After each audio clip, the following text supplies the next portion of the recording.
اللہ الرحمن الرحیم۔ السلام علیکم میرے ہر دل عزیز اسٹوڈنٹس۔ سب سے پہلے آپ سے جو بات کریں گے آج وہ بات کریں گے کانگریس کے بارے میں۔ جیسے میں نے آپ کو اپنے پچھلے لیکچرز میں بتایا کانگریس کے کردار کے بارے میں، کانگریس نے کیا کردار ادا کیا، ان سب چیزوں کے بارے میں۔ اب بیسیکلی ہم بات کریں گے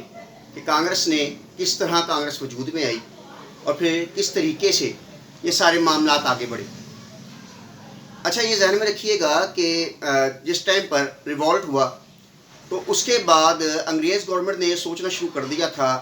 کہ کچھ ایسی پلاننگ کی جائے جس سے ہندوستانیوں کے جو جذبات ہیں، جو احساسات ہیں، ان کے دماغ میں دل میں کیا بات چل رہی ہے، وہ کسی نہ کسی طریقے سے انگریز گورنمنٹ کے پاس پہنچتی رہے۔ اب انہی معاملات کے بارے میں سوچتے ہوئے اے او ہیوم جو بانی ہے کانگریس کا، انڈین نیشنل کانگریس کا، اس نے 1885 میں یہ کانگریس کی جماعت کو تشکیل دیا تھا۔ بہرحال اے او ہیوم جو ہے اس نے ایک پلان یہ تیار کیا کہ جناب علی کوئی ایک ایسی جماعت ہونی چاہیے جو کہ ہندوستان کے تمام شہروں میں موجود ہو، اور وہ جو ہے وہ ہندوستان کے جو اس کے جلسے یا اجلاس ہیں اس کے بارے میں معلومات ملتی رہے۔ تو بہرحال اس نے اس کے لیے جو ہے شملہ میں جا کے لارڈ ڈفرن سے جو ہے اس بارے میں بات کی۔ اس نے اس کے جو بات کو مان لیا۔ اس نے تجویز پیش کی کہ جناب ایسا ہونا چاہیے کہ جو صوبائی گورنر ہیں اور جو وغیرہ جو ہیں وہ ان کے اجلاس میں شرکت کریں، تاکہ یہ لوگ جو ہیں ان کے معاملات پتہ لگتے رہیں اور ان کے جو مسائل ہیں ان کو حل کیا جائے۔ ان کے سالانہ اجلاس کے اندر جو گورنرز وغیرہ ہیں، صوبائی گورنر ہیں، وہ اس میں شرکت کریں، اس کی اجلاس کی صدارت وغیرہ کریں۔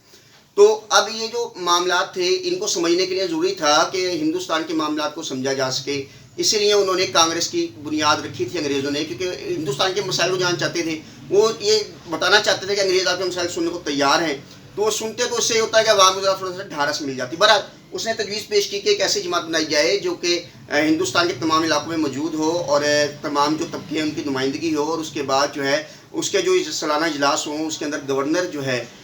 وہ صدارت کرے۔ اب یہی تجویز لے کر وہ اس کی منظوری ہو گئی، اور اس کے بعد یہی تجویز لے کر وہ انگلستان چلا گیا۔ جب انگلستان گیا تو انگلستان کے اندر وہ جو ہے لارڈ جان برائٹ سے ملا، اس کے بعد وہ مسٹر ریڈ سے ملا، اس کے بعد مسٹر کیرٹ سے ملا، اور وہاں پر جا کر اس نے اپنے ان لوگوں سے مشورہ لیا، اور مشورہ لینے کے بعد جب وہ واپس آیا اس نے 18 دسمبر 1885 کو کلکتہ کے اندر جو کالج تھا گوکل سنسکرت کالج، اس کے اندر اس نے جو ہے جو فارغ التحصیل اسٹوڈنٹس تھے ان کو جو ہے مراسلے بھیجے، اور پھر 18 دسمبر 1885 کو وہاں پر ایک اجلاس ہوا جس میں تقریباً جو 2 مسلمان جو تھے وہ شامل تھے، اور اس کے بعد جو ہے اور 54 ہندو شامل تھے اس کے اندر۔ اب اس اجلاس میں بات چیت یہ کی گئی کہ ایک ایسی جماعت بنائی جائے جہاں پر تمام معاملات کو جو ہے ہینڈل کیا جا سکے۔ بہرحال اس کی جو صدارت کی اسی وقت کے ایک بنگالی عیسائی نے، بینرجی نے جو ہے اس نے اس کی صدارت کی۔ اس کا جو پورا نام تھا وہ تھا رمیش چندر بینرجی، ٹھیک ہے جی۔ اس نے اس کی صدارت کی، اور جب اس نے اس کی صدارت کی اور باقاعدہ اس کا جو سیکٹری کے فرائض انجام دے رہا تھا وہ اے او ہیوم خود دے رہا تھا۔ اب جب اس نے صدارت کی اور اس نے اپنے خطبے میں کہا کہ جناب انگریز حکومت جو ہے اس نے ہمارے لیے بڑے اچھے کام کیے، ہم ان کے تعلیمی نظام سے بہت زیادہ متاثر ہیں، اور ہم یہ ان سے درخواست کرتے ہیں کہ جو برطانیہ میں تعلیمی نظام ہے ان کے کچھ اسی طرح کے ادارے جو ہیں ہندوستان میں بھی قائم کیے جائیں، تاکہ یہاں کے عوام کی بھی بہتری کے لیے کچھ کام ہو سکے، ان کی تعلیمی نظام میں بہتری آ سکے۔ یعنی کہ یہ دوسرے لفظ میں انگریزوں کو اپنی جو ہے سمجھ لیجئے کہ فرما برداری کا ثبوت دینا تھا کہ ہم آپ کے فرما بردار ہیں، اور دوسری جانب ان کے ساتھ جو لائلٹی ہے اس کو ظاہر کرنا تھا۔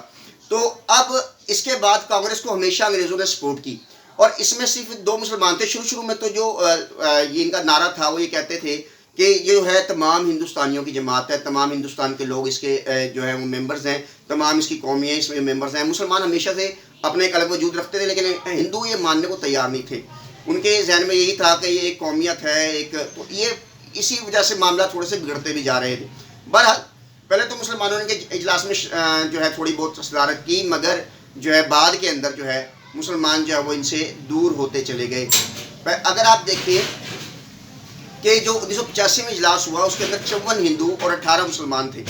لیکن اس کے بعد جب 1994 کے اندر اجلاس ہوا تو اس کے اندر 88 ہندو اور صرف 20 مسلمان جو تھے وہ موجود تھے، اور اسی وجہ سے جو ہے یہ ظاہر ہو رہا تھا کہ مسلمان اس سے دور ہوتے جا رہے ہیں اور ہر طرف جو ہے وہ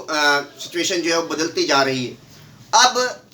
سر سید احمد خان جو تھے وہ اس کے خلاف تھے، وہ کانگریس کے شروع سے خلاف تھے، انہوں نے کبھی بھی کانگریس کے حق میں کوئی بات نہیں کی۔ کانگریس ہمیشہ سے جو ہے وہ ایک متصف جماعت تھی، شروع میں اپنا تعصب چھپا کے رکھا، لیکن بعد میں وہ کھل کے واضح ہوا۔ کانگریس کی صدارت کئی مسلمان لیڈروں نے کی تاکہ یہ دکھایا جا سکے کہ مسلمانوں کی بھی جماعت ہے، لیکن ایسا نہیں تھا۔ بہرحال